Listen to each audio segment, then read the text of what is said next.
All right, guys, welcome back. And I'm just going to finish up an example from our last factoring video of a special case, just because I didn't want the last video to run much longer than 10 minutes. So, and these ones aren't as important, but we're just recognizing a pattern.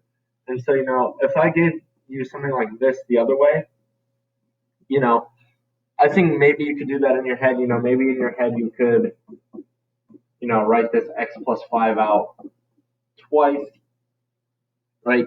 Do not put that squared into x squared plus 5 squared, right? It means write the same thing twice. And I think you could do this in your head, and when you do that, you'll get, well, that's x squared, and then we're going to have 5x twice, so that'll be 10x. And then we're going to have 5 times 5, which is 25.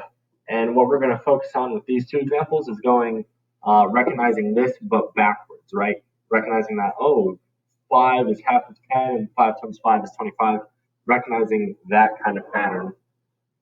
So if we just go up here, x squared plus 6x plus 9, that looks like a perfect square trinomial, right? Half of 6 is 3, and 3 squared is 9. So I bet you that is x plus 3 squared. And, it turns out if you do the quick math in your head, that'll work out. If you write it out twice, you'll get x times x, which is x squared. You get 3x and another 3x, and then you get 3 times 3, which is 9.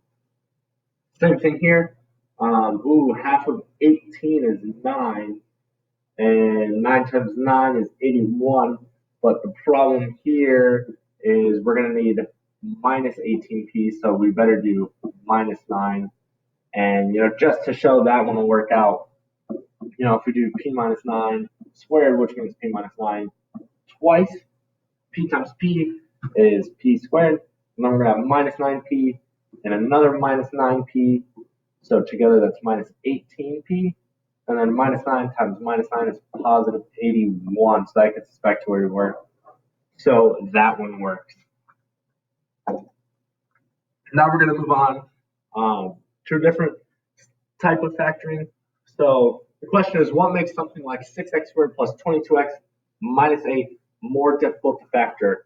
And it's going to be this 6 in front of that x squared, right?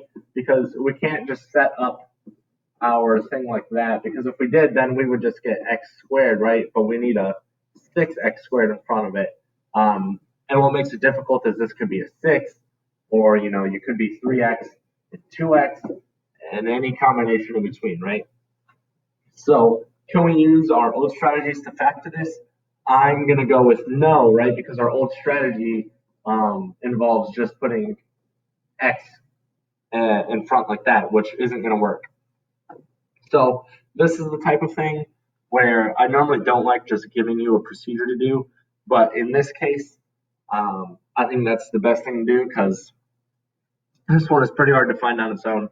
So for ax squared plus bx plus c, and that's just quadratic. And what we are thinking of is a in front of that x squared. We're implying that a is not 1, right? Like you have a 2 or a 3 or a 4 or a 6, right? Something in front of that x squared that isn't 1. And you might want to write this down, this step process. So multiply the first and last numbers, which is AC, right? First coefficient, last constant, A times C. And then we're going to find which numbers multiply to AC and add to B. And then we're going to do something called what I like to call splitting the middle. And you'll see what that is once we get into an example.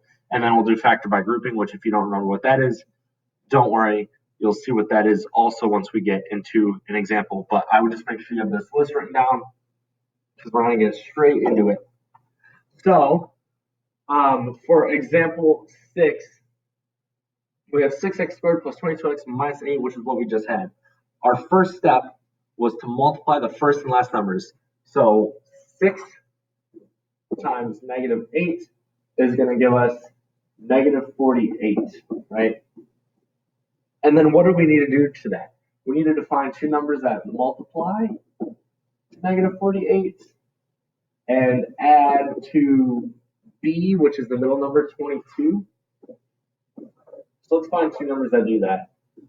48 and 1 multiply 48. That's not going to get us 22 anyway. 2 times what? 24? Ooh, that could work if we have a -2, right? And a positive 24. And positive 24 times -2 will also get us -48, which is what we need. So I bet you it's those two right there. So once we find two numbers that work, we're going to do something that I call split the middle. So what do we do with these two numbers? This is important. We're going to rewrite our 6x squared. We rewrite that part, and then this is splitting the middle. So that 22x, we're going to split it up.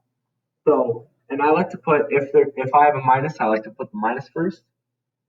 So I'm going to write -2, that's where this number is coming from, and then I'm going to stick x in front of it. And then this number, I'm going to write plus 24, and then put x in front of it. And then I'm just going to put that -8. So these two numbers are going here, right? That's where the -2 and the plus 24 is coming from, and I'm sticking an x in front of it. And so why do I call it splitting the middle? Right, because we took one term with just x in it, and we've turned it into two terms, right? -2x plus 24x is the same thing as plus 22x, right? If you have 24 of something and you take away 2 of it, then you have 22 of that something, which is what we have up here, right? These are the same thing. And now when I say factor by grouping, what I mean is we're going to group the first two terms and the last two terms. And we're going to factor those out individually. So let's do that. And you know, I will actually, let me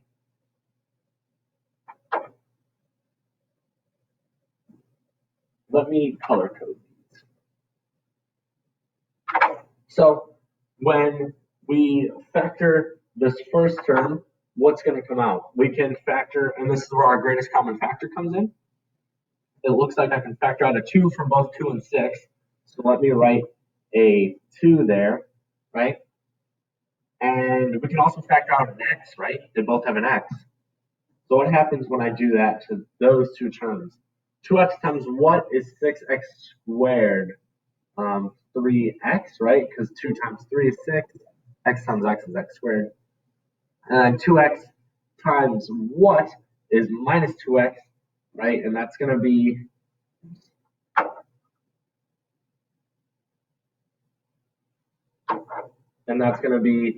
-1, right?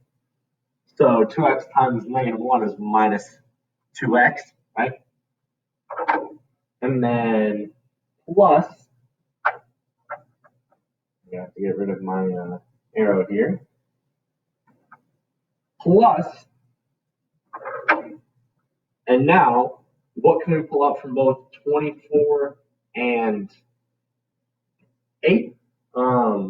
Well, I bet you that 8 comes out, right? 8 times what is 24x?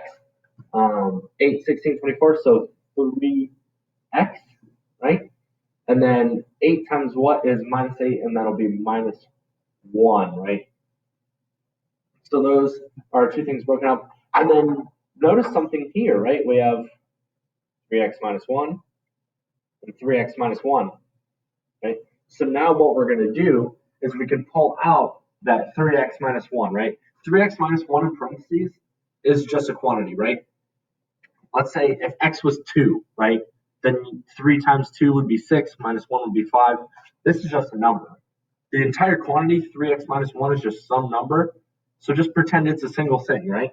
So we're going to pretend it's a single thing, and we're going to pull it out to 3x minus 1.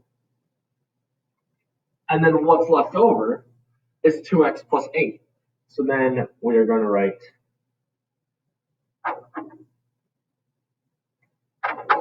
maybe I should write this in black.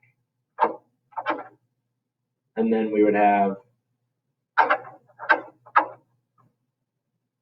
2x, and then we have that plus, and then 8.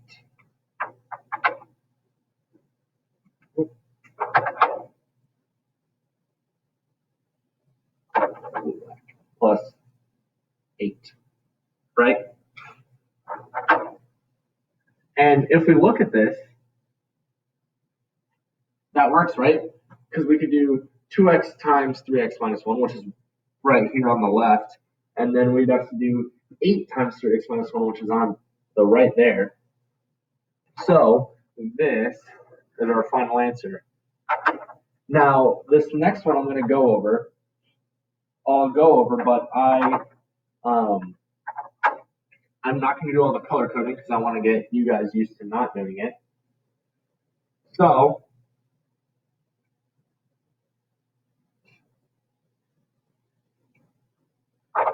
let's just start this right away. This one is a weird one, actually, because originally you might think, oh, I'm going to have to do this whole process here, right? But that's not necessarily true. If we notice something about these three numbers, don't we notice that we could divide 3 out of all of them? So what happens if we take a 3 out?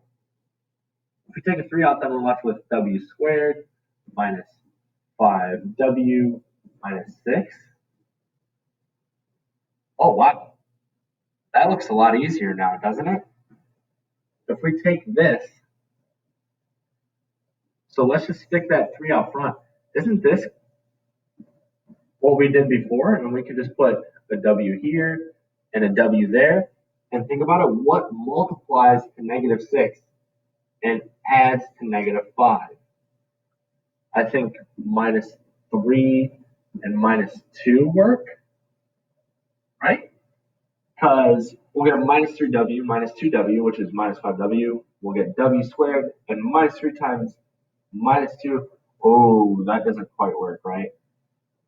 That'll get us positive 6. So something's not right. What's not right?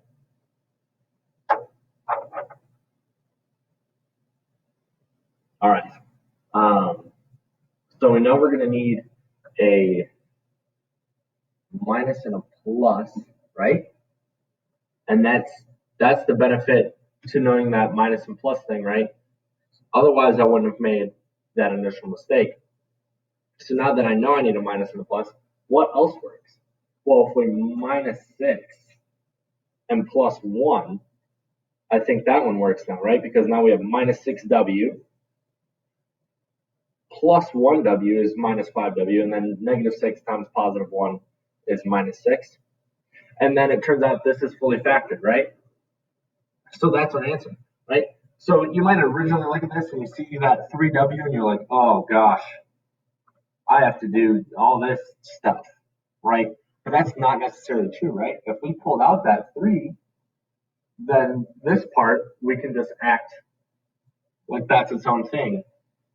And we can factor in how we did before. Now, if you saw this and you did do this procedure, you would still end up getting the same answer. But it also wouldn't be fully factored. Somewhere in here, you'd have that 3 distributed. Like you would get like a 3w minus 18 times w plus 1. You get something like that, and then you'd have to factor 3 out in order to get the fully factored answer. So if you can in the beginning, always factor something out. Your greatest common factor. Look at it. If it has a greatest common factor, be sure you take it out. But that is all I have for you on factoring. This finishes up part 3 in our last section.